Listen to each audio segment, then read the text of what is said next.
As you would have already found out from this course, your JavaScript skills make you a better React developer, so we need to spend some time in JavaScript.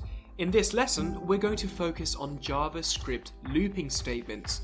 In this lesson, we will be discussing arrays, a fundamental data type in JavaScript and in most other programming languages.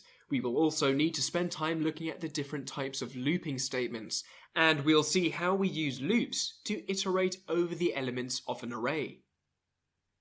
In this lesson, we're going to discuss the different types of JavaScript looping statements, and then make sure that you understand arrays, and show you how to use looping statements to iterate over the elements of an array. I've set a fun challenge for you to tackle after this lesson. Your task will be to create an array that contains your best friend's name. Then you will need to modify this array by adding 2 more names and use any loop method to print the names to the console. JavaScript loops are used to repeatedly run a block of code until a certain condition is met.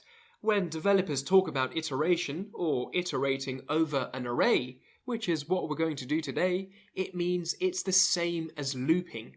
JavaScript has as many different types of loops as there are languages. When you are coding something, there will be times where you want to repeat an action or run some code multiple times. For example, let's say we have a function called saySomething that we want to repeatedly call 10 times, like this. This works and accomplishes what we set out to do, but duplicating code is never a good idea. What we need is a generic solution for repeating code with control over how many times the code repeats. In JavaScript, this solution is provided in form of a loop. We're going to look at 3 commonly used loops. They are the while loop, the do-while loop, and the for loop. The while statement is a pretest loop. This means the escape condition is evaluated before the code inside the loop has been executed. Because of this, it's possible that the body of the loop is never executed. Here's the syntax. In this example, the variable I starts out equal to 0 and is incremented by 2 each time through the loop. As long as the variable is less than 10, the loop will continue. The do-while statement is a post-test loop, meaning that the escape condition is evaluated only after the code inside the loop has been executed. The body of the loop is always executed at least once before the expression is evaluated. Here's the syntax for you. And here's an example of its usage. In this example, the loop continues as long as the I is less than 10. The variable starts at 0 and is incremented by 2 each time through the loop.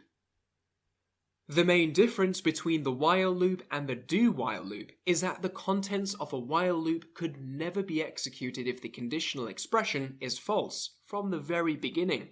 Take a look at this. With a do-while loop, because the conditional expression is evaluated only after one iteration, the loop's contents are guaranteed to run at least once, like this. One of the most common ways to create a loop is by using the for statement to create what is known as a for loop. A for loop allows you to repeatedly run code until an expression you specify returns false. That probably doesn't make a whole lot of sense right now, so to help clarify this definition, let's take a look at this example. If we had to translate our earlier saySomething example using for, it would look like this. The for statement is also a preset loop with the added capabilities of variable initialization before entering the loop and defining post-loop code to be executed. Here's another example. Now this code defines a variable I that begins with the value 0, and the for loop is entered only if the conditional expression evaluates to true, making it possible that the body of the code might not be executed. If the body is executed, the post-loop expression is also executed, iterating the variable I. The for loop you've just seen is the same as this one. Now, something very important to note is that nothing can be done with a for loop that can't be done using a while loop. The for loop simply encapsulates the loop-related code into a single location. Okay, so now we're ready to jump into arrays. Arrays are fundamental data types in JavaScript and in most other programming languages. So let's start off with the elephant in the room. What exactly is an array?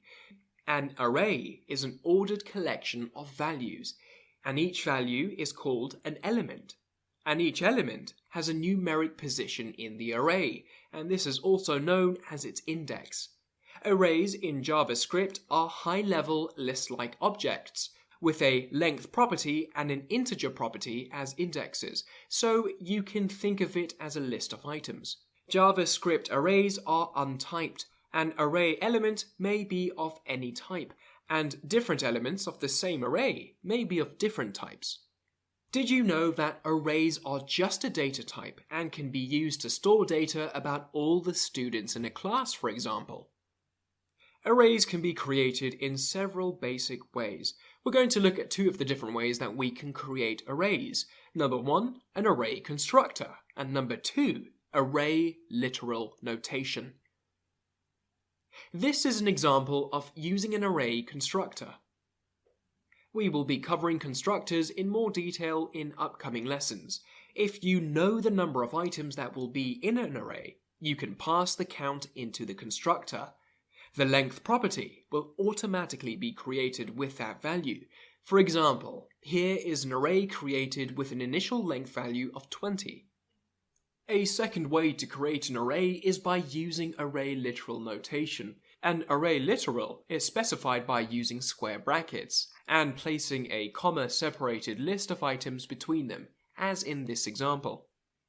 In this code, the first line creates an array with 3 string values. The second line creates an empty array by using empty square brackets. The third line shows the effects of leaving a comma after the last value in an array literal.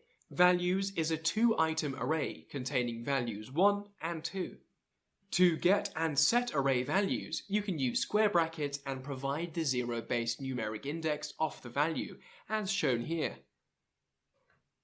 The index provided within the square brackets indicates the value being accessed.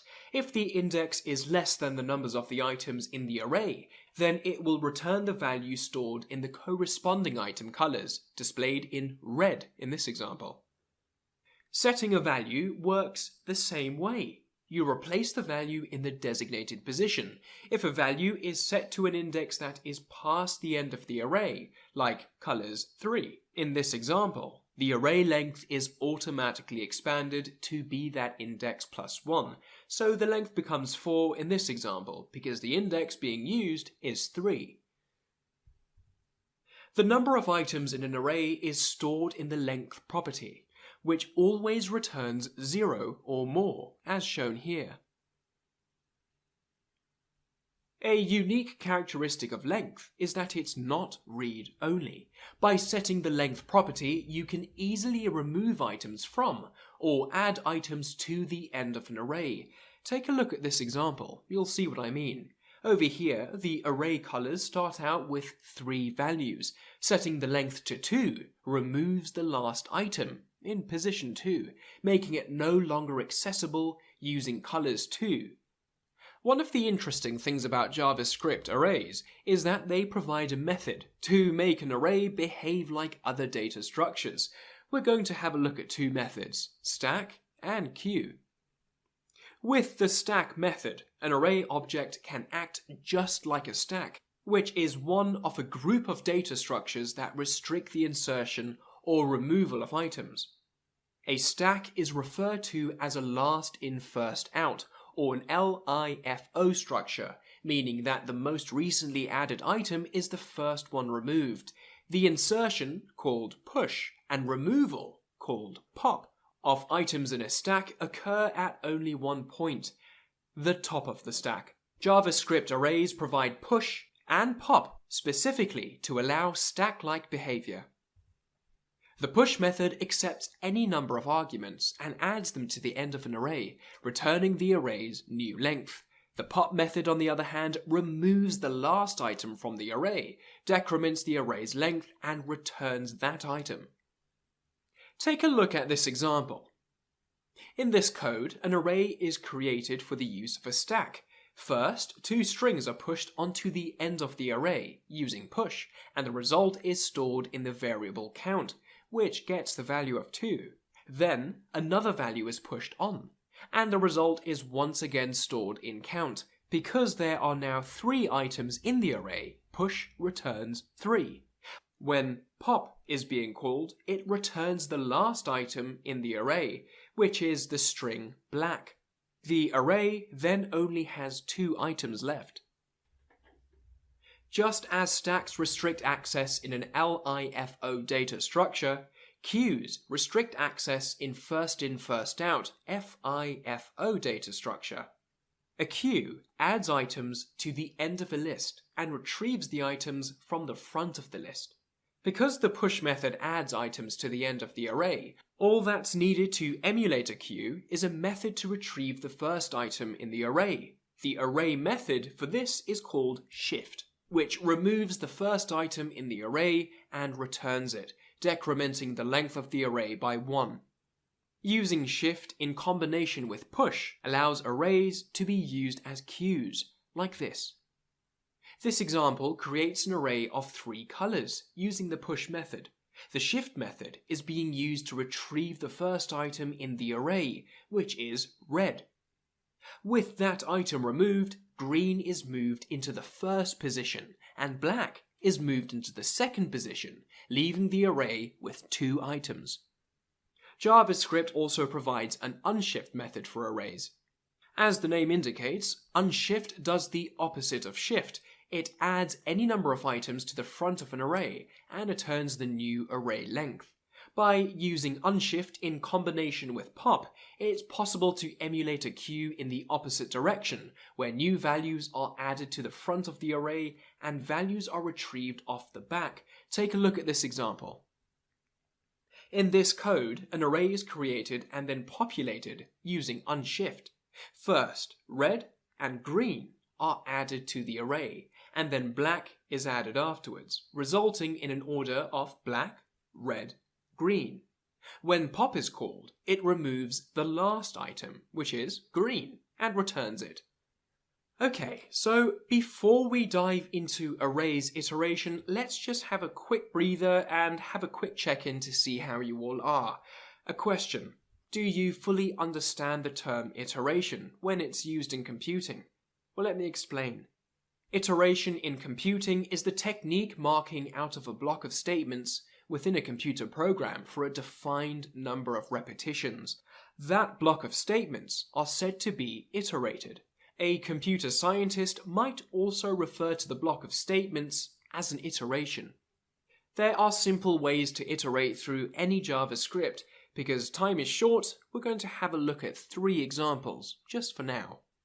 The for loop iteration is the most common method of iteration. It's most often used in this form. This code basically means initialize the variable I, check whether the condition is false before executing the body, is greater than, and then modify I++ until the condition is false. Similarly, you can use the while loop. However, the counter will have to be set outside, as shown in this example. Another way to iterate in JavaScript is to call the indices one by one. The variable specified before in is the index of the arrays, as follows. This prints 0, 1, 2, 3. To print the content, you would have to use this. And then we have the for each loop iteration. Now, the big difference between for each and other methods of iteration is that the for each cannot break out of the iteration or skip certain elements in the array. For each is more expressive and explicit by going through each element. For example, we have this array. These two for each loops print exactly the same. Both print all cows are big. There are commonly used helper functions for processing arrays. This helper function returns a portion of an existing array without modifying the array. .slice takes two parameters, the beginning index and the ending index of the array. Take a look at this example.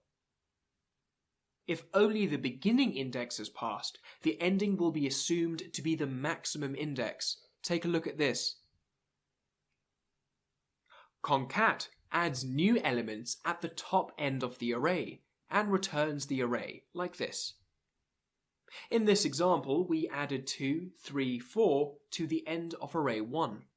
Take a look. The length property returns the size of the array. Changing this property to a lower size can delete elements from the array, like this. So that's it for the theory. We now have a demo to walk you through creating arrays and adding elements to the arrays and iterating through arrays to print the elements. Enjoy! Now let's do some examples. We'll start off with for loop. For example, if you want to print numbers from 0 to 10, we simply write for let I equal 0 and then semicolon I less than or equals 10. Semicolon again and then I plus plus, then open up brackets and then we console.log I. If we save this file and go to console.log, we'll find 0, 1, 2, 3 till 10, all rendered to the screen. In this case, we created a variable and initialized its value to 0. As a condition to perform an iteration, it must be made that the variable that we created is less than or equals to 10. As an update, the variable will be increased by 1.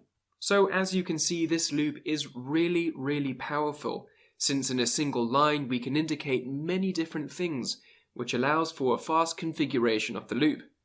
For example, if we want to write the numbers from 1 to 100, 2 by 2, we write, well, let's just delete this quickly. For let I equal 1. I less than or equal to 100. I plus equal 2. And then we open up curly brackets on console.log. I. Again, save this file and go to the console and you'll find from 1 to 3 to 5 to 7. All the way until 99. If we look in each iteration, we will update the value of I, increasing it by 2 units. Now let's take an example of a while loop. In this example, let's print the numbers from 0 to 9 using while loop. So what we do is we simply write let count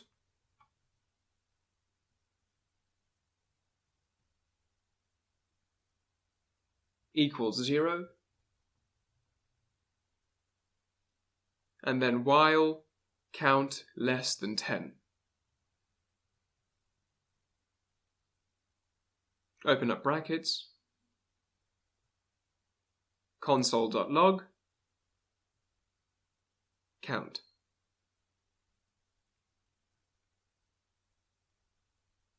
Then add count plus plus, and then save this file.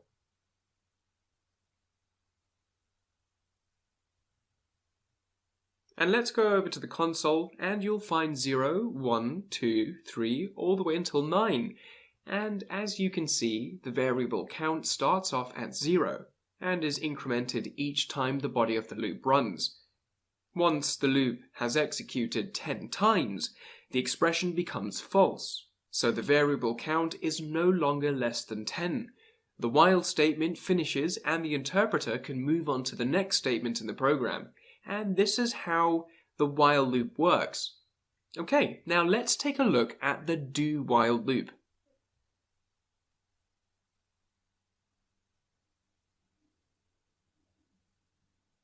The do-while loop is like a while loop, except that the loop expression is tested at the bottom of the loop, rather than the top. Let's do this example. Let count equal 0. Then first do count plus plus and console.log. Count is count. Brackets, count is count.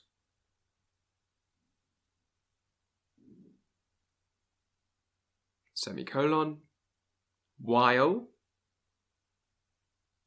brackets, count less than 10.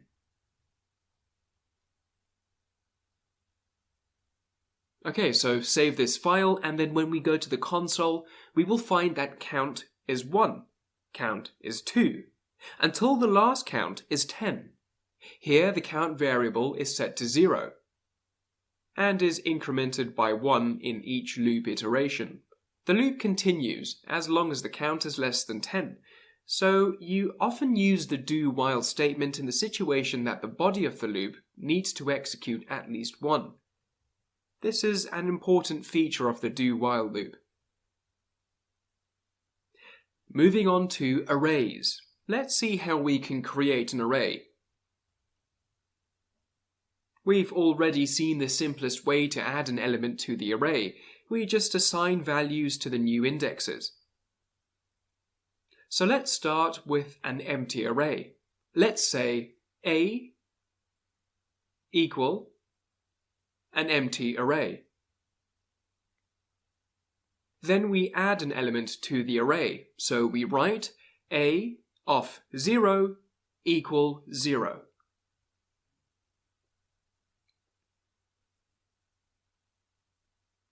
Now we've added the first element to our array, so let's add a second one. We simply type A of 1 equal, say, 1. When we save this and we type console.log,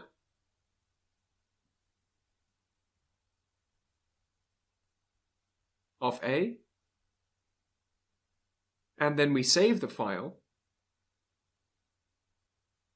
we will find an array of our two elements, 0 and 1.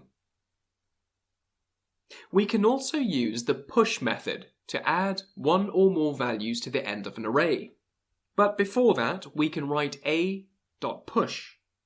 Then we type 3. a.push 3. And again, we can write a.push of 4.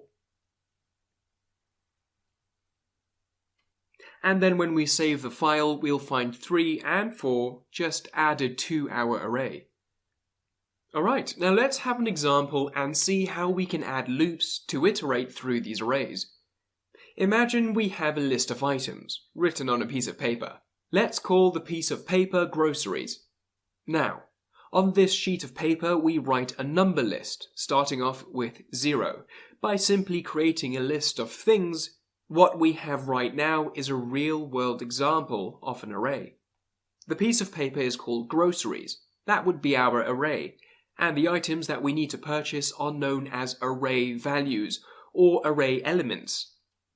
Let's say that our groceries array is declared by including some items. Okay, so let's say we have milk, eggs, butter, salami, and juice. So we write let groceries equal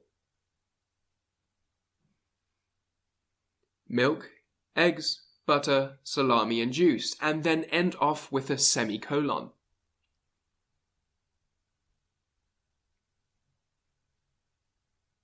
salami, and juice,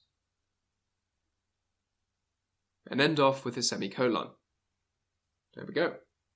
If I want to access an item from the array, all I need to do is specify the index value of the item I'm interested in, like groceries of 1. The index value is specified using square brackets.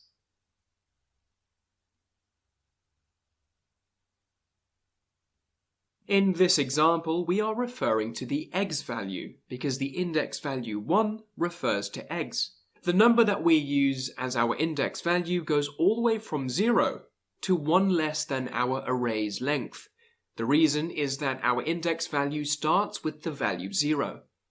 If our array only has 5 items, then trying to display groceries of 6 items will result in the message of undefined.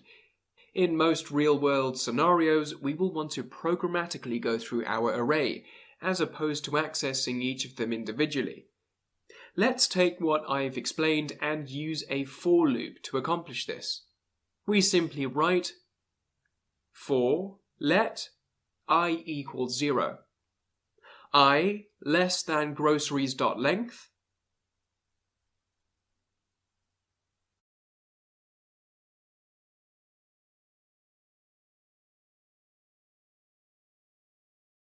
I++.